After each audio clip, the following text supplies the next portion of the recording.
Yo, what's going on everyone? It's TK and today I'm going to show you the Super Dragon strategy in Legends League and also a friendly challenge on my own maxed out base. So let's dive in and see how strong this strategy really is. Here we are on the first base and we have this double rage setup. Now guys, what you want to do with this Super Dragon strategy, and it's super simple to be honest, is that you want to drop the Flame Flinger for one of the air defenses. And in this case, the top side air defense looks to be a lot easier to basically walk, right? So dropping the Flame Flinger in front of the bomb tower, just give it some time. You want to give it around 1 minute, so you're still fine with 1 minute. You won't time fail. And then I'm seeing the angle of the sweeper and kind of the giant arrow of the queen to take down one of the sweepers, So one archer around the Flame Flinger side, it's always good to clean up right behind. And one thing I'm going to tell you to do is basically, once the Flame Flinger gets the air defense, you can actually just open it and use your Super Dragon. Now look at this beautiful giant arrow. Now we have some skelly, spell, and I do have the king always in dragon strategies, and I take, the minion prince instead of the RC, going with the warden, and it's going to have the healing tome, not the rage gem, because obviously you already got 2 rages for your own dragon, so we're still fine.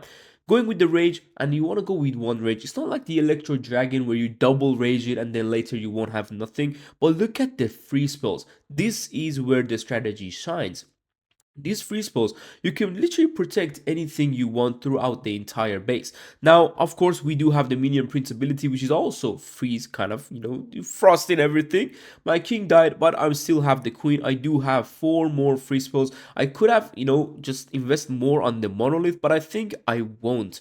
That's what I remember from this attack, because I could, but I was like, you know what, let that dragon just die. We do have more free spells, and I wanted to keep the queen alive to get more value. We do have the minion prince. Here is where I was like, hold on, the monolith could go down, so let's go ahead, and we do have the phoenix on the minion prince. It's going to be an absolutely banger of a duo. This is going to get you those crazy minion prince charges throughout the base. Doesn't matter how many traps he's gonna find. If he goes down, he's still gonna be able to find traps just like this. We do have the owl with the warden, one of the best pets to run on, and just air spam attacks, to be honest. And this is how we got our first base. Let's move on and see what I did on the second attack. Now here we are on the second attack, and you can see the air defenses. Just tap and look. Now the right side air defenses, having mortar and also of course a fire splitter with expose, it's not really walkable. So we're gonna use a flame flinger just around the outside of the archer tower area so we can get that value without actually investing too much, like loons or something, to take down the archer tower.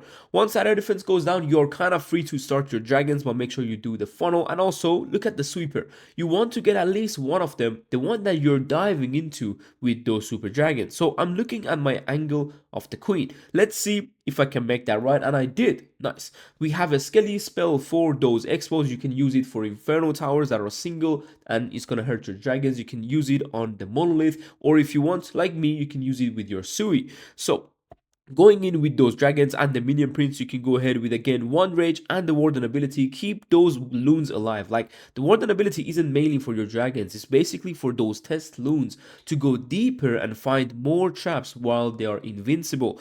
Going with a rage, minion prince ability, crossing the entire base, freezing the back end, and we have 1 free spell on the right side. I want to kind of keep my queen alive because that's where she would be at the end of the attack. And then we got the dragon from the left on the flame flinger. We got more dragons that were coming from the town hall and some more dragons in the core. So a very beautiful split in general, and that's how the bases go down quicker in your attacks, because this is around like 1 minute 30 attack, and that's with the flame flinger, so it's kind of insane, Going with a freeze to keep my super dragon alive, just to help out the queen slightly, and of course we crush the base. So many super dragons alive. We literally got 1 2 3 4 5 6 out of 7, because of course 1 is in the flame flinger, and they're all alive. It's absolutely insane how strong this strategy really is. But let's move on. Now here we are on another base, and look at the air defenses again. We got 4 mortars on the left. You don't want to go through that. We do have an expo, but it's a bit out of range if you can drop the flame flinger on a decent side, and this is why we got a giant. So I was a bit how do you even say that in English? Spectacle or something. No, I don't know, but I didn't invest too much. Okay, so this is why my Flame Finger is gonna go a bit low on HP. But I wanted to tell you, it's fine. He's gonna still take down that air defense, so you're still fine. I'm just again looking at my Queen's Giant Arrow, which is the best side to start the attacks, and usually in the 30 seconds you can come up with a plan. But if things go wrong, that's when you can actually, start like, hold on, I may need to start another side of the base. Now with this Queen Arrow, we're gonna get that sweeper, and now we can go with the Super Dragons. Look at it, I'm opening my Flame Flinger so we get more dragons on the left and the right side, going with the Minion Prince, and of course the King. You shouldn't forget him, okay? Sometimes people either forget the King or people forget the Minion Prince. It happens, but trust me, once you get there, you'll be able to drop them very much in time. Now the Minion Prince ability, guys, you can pop it whenever you see he's in a good angle on the base, and also if you pop it, it's going to be a major defenses that will go down to the Frost. Now the Rage spell around the Town Hall, you always want to do that. The free spells around the Monolith, the Skelly spells around the Monolith, these are the spell placement areas you want to have. King ability opening for the Queen, and we do have more dragons on the lower side, Minion Prince in the core, dragons on the left, and who is going to defend this strategy? It's absolutely amazing. And you might be saying, why do I have a poison? Well, there's two reasons for that. One of them being, if the enemy clan castle troops are like super minions, something like a super dragon, very annoying ones, not the mass archers, because the super dragons are actually not kind of like, they're immune to the mass archer and witch clan castles. They can literally melt through all the archers coming from the CC. You don't even need a poison, but I always run it in case maybe we even need to drop it on an enemy hero. Next up, we got this double poison core town hall base. Okay, this is like a box core town hall. It's not a ring, but it's basically a core. Let's set it like that. So we got the air defenses, and there is expos right in front of them, but you can still reach them from the exact angle that I dropped. If you go a bit to the left, the expo will target you. If you go a bit to the right, the mortar will target you. So watch out. Now, I'm looking at the sweeper angle again. Once you drop the Flame Finger, always just look at your Queen drops. How are you going to pop that Giant Arrow to get that last left hand side sweeper?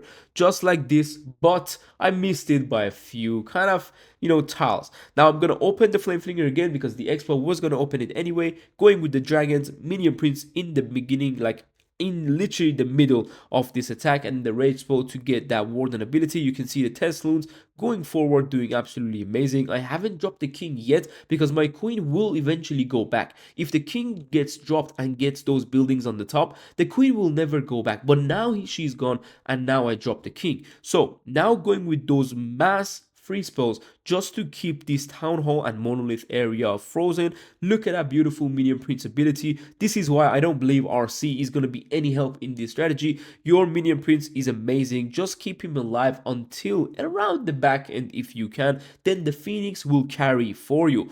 Now, unfortunately, we did have a very quite bad split. So not like the other attacks. We had everything go to the lower side. But we do still have King, Queen, and also those dragons on the top. We still have the Minion Prince coming with the Phoenix and one free spells. Sometimes you don't need to drop these free spells on, for example, to helping your dragons. Keep those heroes alive. They are sometimes the ones to finish the base off. You're not always gonna have the most perfect approach, the most perfect giant arrow, and of course, like, just the most perfect spell placement. But if you didn't, that's when you can save your heroes for the end. And don't forget, we didn't even get that sweeper that I wanted to get, but we still went through it. So that's how strong the strategy really is. But let's move on to my own maxed out base.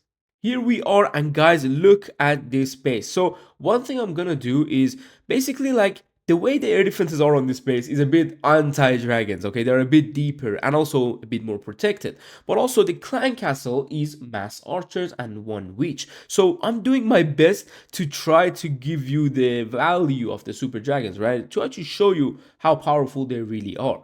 This Flame Flinger will be fine to take down that air defense. Unfortunately, there is an archer tower there, so we need to kind of go backwards.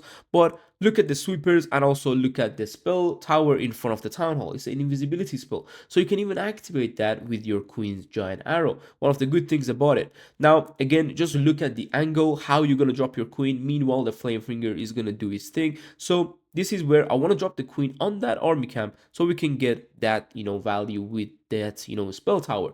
going in with the dragons, and I didn't really care about the sweepers on this attacks because it's too far on the left. You can see if it's too far, don't worry, try to get that invisibility spell or other things like air defenses if you want.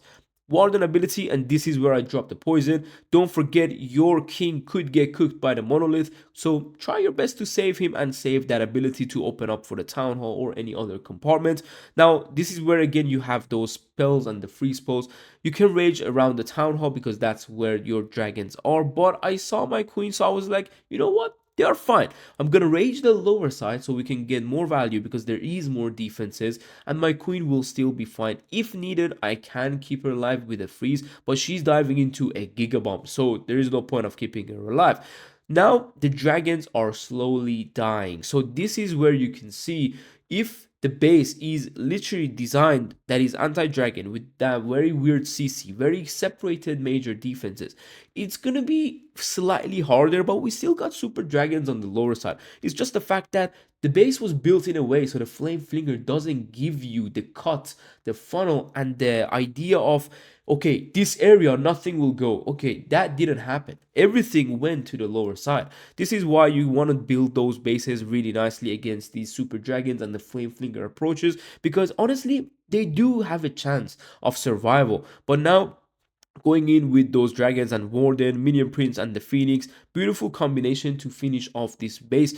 Again, it came a bit more closer than our last attacks. It wasn't the most perfect approach, but still this base was still kind of designed against super dragons, and yeah, it's going down. Now this super dragon army is like, in general, like what made me do a video of it is because it's easy and it's kind of quite, I would say, useful. You know, if you're an air attacker, the Hydra wouldn't really be the best army to use in High Legends because it's so baited. Like you can get baited really easily with a tornado, with some giant bombs, not giant bombs, sorry, air bombs for those loons, and of course your, you know, just enemy clan castle. So the super dragons is just a more beautiful approach in my opinion. So go ahead, the link will be down below in the description. Use it and let me know how you did in Legends League or any other CWL or war attacks you will be doing with this army, and hopefully I'll see you soon tomorrow. Take care and peace.